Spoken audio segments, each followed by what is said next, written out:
সূরা আত-তাকবীর। বিসমিল্লাহির রহমানির রহিম।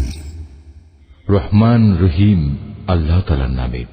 যখন সূর্যকে গুটিয়ে ফেলা হবে, যখন তারাগুলো খসে পড়বে, যখন পর্বতমালাকে আপন স্থান থেকে সরিয়ে দেয়া হবে, যখন 10 মাসের গর্ভবতী উটনীকে নিজের অবস্থার উপর ছেড়ে দেয়া হবে, যখন হিংস্র জন্তুগুলোকে এক জায়গায় জড়ো করা হবে, যখন সাগর সমূহে আগুন প্রজ্বলিত করা হবে, যখন কবর থেকে উত্থিত প্রাণসমূহ তাদের নিজ নিজ দেহের সাথে জুড়ে দেয়া হবে, যখন নির্মমভাবে গেড়ে ফেলা সদ্য প্রসূত মেয়েটি জিজ্ঞাসিত হবে কোন অপরাধে তাকে হত্যা করা হয়েছিল, যখন আমলের নথিপত্র খোলা হবে, যখন আসমান খুলে দেয়া হবে, যখন জাহান্নাম প্রজ্বলিত করা হবে, যখন জান্নাতকে মানুষের কাছে নিয়ে আসা হবে, প্রত্যেক ব্যক্তি তখন জানতে পারবে সে কি নিয়ে হাজির হয়েছে।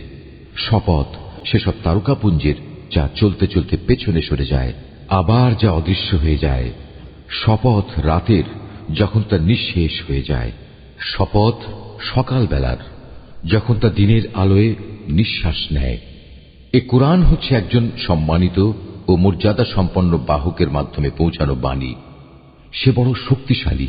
আরশের মালিক আল্লাহ তাআলার কাছে তার অবস্থান অনেক মর্যাদাপূর্ণ। এখানে তাকে মান্য করা হয়, অতঃপর সে সেখানে গভীর আস্থা ভাজনও।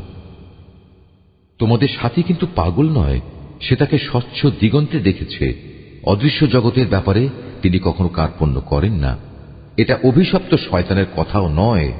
অতএব তোমরা এর থেকে মুখ ফিরিয়ে কোন দিকে যাচ্ছ? এটা সৃষ্টিকুলের জন্য এক উপদেশ বই, কিছুই নয়।